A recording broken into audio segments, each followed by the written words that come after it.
Galera, hoje sim, domingão, vídeo de Gachakuta.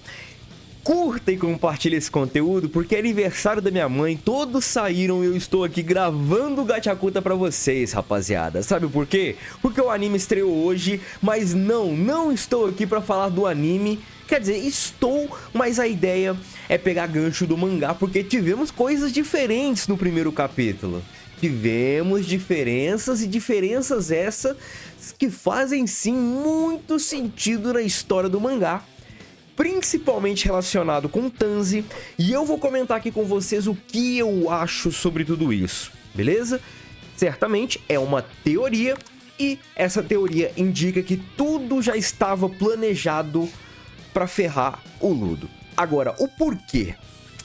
É aí que a gente vai ter que meio que conversar. E vocês certamente manjam muito mais do que eu. Vocês vão deixar no comentário aí a opinião de vocês, beleza? Comenta aí também o que vocês acharam do primeiro episódio de Gachakuta, porque eu curti demais e tem react lá no TikTok, beleza? Se inscreve no canal, curta e compartilha. Tem mangás na promoção aí embaixo na descrição e bora. Rapaziada, é o seguinte, a gente tem uma narrativa no primeiro capítulo do mangá que é o seguinte. O Urudo, ele vai entregar o bichinho de pelúcia pra Tiwa e ele volta feliz pra contar pro Regito. Só que durante esse caminho, ele esbarra no anjo, que a gente vinha descobrir depois, que é o Tanzi. E quando ele chega na casa dele, ele repara que o Regito tá morto. Depois só que ele vai entender ali que foi o anjo que matou e tudo mais. Aqui não. O que acontece? Nós temos o Urudo voltando pra casa, só que ele esbarra naqueles policiais, naqueles apóstolos, falam, né? E quando ele chega na casa dele, ele vê o Tanzi, o mascarado, matando o Regito. A situação ainda está acontecendo. Isso é muito importante, isso é muito legal. Por quê? Porque nós temos algumas coisas aqui, tá? No capítulo onde o Folo está morrendo, e nós temos o Tanzi tentando impedir ali a ajuda para o Folo, o Tanzi ele fala algo muito importante que tem a ver com a coloração da alma do Urudo. Já que a alma do Urudo vai ficar vermelha, vai ser manchada de vermelha com a morte do Folo. E a gente sabe o que aconteceu, né? E é bem interessante nesse capítulo que aquelas marcas que o Urudo tem na mão, elas ganham destaque como sendo marcas vermelhas, como sendo marcas avermelhadas. Alma vermelha, saia da casca. O próprio Tanzi ele fala que tentou ou fez isso com o Regito para tentar tirar o Urudo de dentro da casca. Que casca seria essa?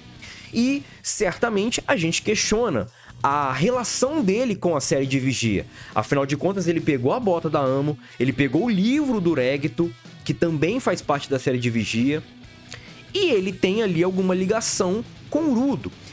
E no capítulo 1, nós não temos muitas cenas na parte, vamos dizer assim, nobre do paraíso. Mas no episódio 1, nós temos o Tanzi circulando pelo paraíso. E logo no episódio 1, os apóstolos, antes do crime acontecer, nós temos os apóstolos já circulando na parte onde os criminosos eram presos, eram exilados. E todos estranham, pô, por que os apóstolos estão aqui? O que eles estão fazendo aqui? E logo depois, eles encontram o Urudo com o Regito na frente dele, com o Regito morto na frente dele, e incriminam o Urudo, tanto que jogam o Urudo logo depois. Só que aí entra a questão que o Tanzi, ele fez questão de ver tudo isso de perto. E aparentemente, ele já estava preparando tudo isso. Afinal de contas, os apóstolos descobriram logo de cara o que aconteceu. Eles foram direto na casa que aconteceu. E no anime mostra que o Tanzi estava lá na parte nobre do paraíso, não na parte onde os criminosos eram exilados. O que dá sim a entender que o Tanzi ele tem alguma coisa com alguém de lá, e esse alguém de lá tentou destruir Urudo, ou está tentando destruir a série Vigia. Só que vale pontuar que quando a Semil ela consegue enxergar Urudo, ela fala que o Urudo tem dentro dele algo crescendo como se fosse uma maldição capaz de destruir o mundo. E quando o Tanzi, ele faz o que faz tanto com o Regito e tenta fazer o que fez tanto com o Folo, de deixar o Folo morrer pro Urudo sentir, ficar nervoso e tudo mais, nós temos o Tanzi falando que ele precisa que o Urudo saia da casca. Que casca é essa? Seria a maldição? Mas se a maldição quer destruir o mundo, por que o Tanzi quer que, no caso, vamos dizer assim, por que o Tanzi quer liberar essa maldição, esse caos? Sendo que provavelmente o Tanzi tem alguma ligação talvez com quem governa esse mundo, do jeito que ele é. Só que aí eu volto lá no capítulo onde o Urudo tá lendo a carta do Kani Surebrek.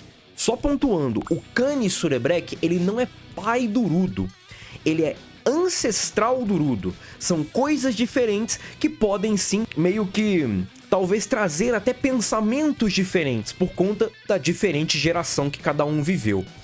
O Canis, na carta, ele fala que o pai de vocês tem que sair para quebrar um ciclo. Que ciclo é esse? Talvez um ciclo de destruição? Ou talvez impedir com que essa destruição, no caso, continue vindo por ele. E é estranho porque a série de Vigia é criada para um camarada só usar todos os itens. A luva, a bota, o casaco, o livro e tudo mais.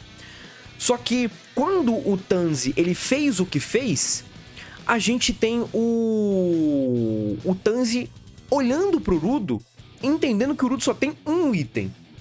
Talvez, se a maldição fosse quebrada com o portador da série de Vigia usando apenas uma arma, talvez essa maldição não fosse tão forte e eles iam meio que quebrar o ciclo do cara da série de Vigia. O ciclo do Kani Surebrek pode ser um, e esse ciclo que o Tanzi quer quebrar pode ser outro. O objetivo deles são diferentes. E vale pontuar, tá? No mural que nós temos, que conta um pouco a história do mundo, que existem algumas lacunas nessa história do mundo, nós temos ainda vários símbolos, e um desses símbolos é a série de Vigia. Quem garante que hoje, ou pelo menos no decorrer da história, esses símbolos continuaram amigos igual eram quando foram desenhados?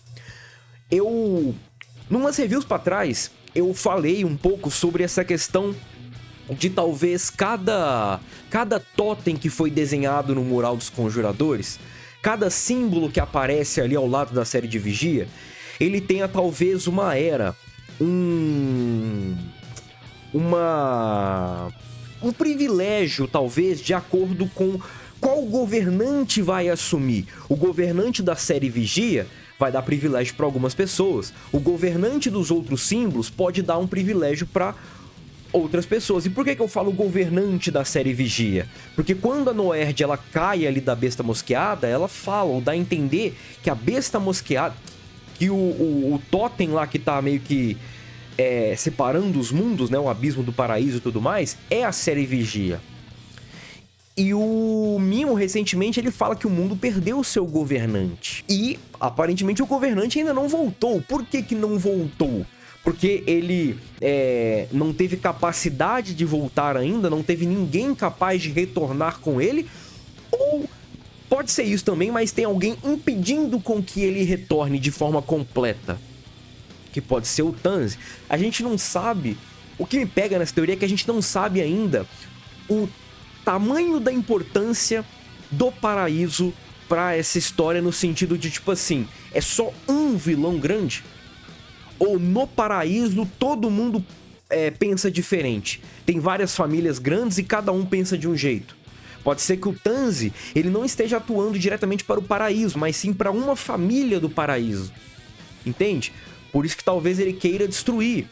Sendo que a série de Vigia aparenta ser importante para o equilíbrio do mundo. Outra coisa que vale pontuar, rapaziada, que eu não pontuei, eu tô gravando aqui depois, é que o Regito, ele acaba escrevendo no livro que é a série de Vigia. Coisa que não acontece também no mangá. O que depois o Tanzi acaba pegando esse livro e ele usa os poderes do livro contra a Amo, né?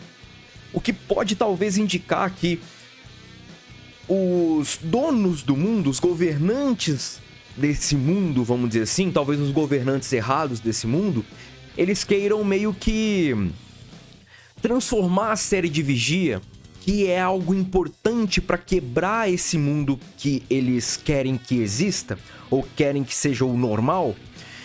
Talvez eles querem usar a série de Vigia, talvez para incriminar a série de Vigia, né? Tipo, ó, beleza, vocês estão meio que achando que a gente tá fazendo coisa ruim? Olha o que a série de Vigia tá fazendo.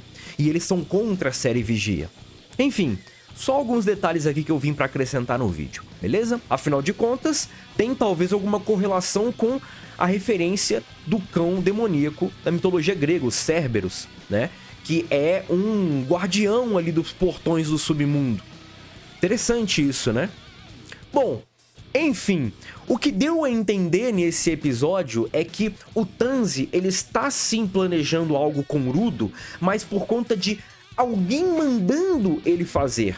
E certamente o Tanzi, ele não é pouca bosta, porque ele é um camarada que consegue subir e descer, sem talvez sofrer algumas consequências que essa viagem pode proporcionar para a pessoa. E o Tanzi, talvez, ele tenha meio que livre acesso a um lugar, talvez, que seja muito perigoso para pessoas como ele. É como se fosse o Shanks chegando em Marejóis. Marejóis? Acho que é Marejoás, enfim.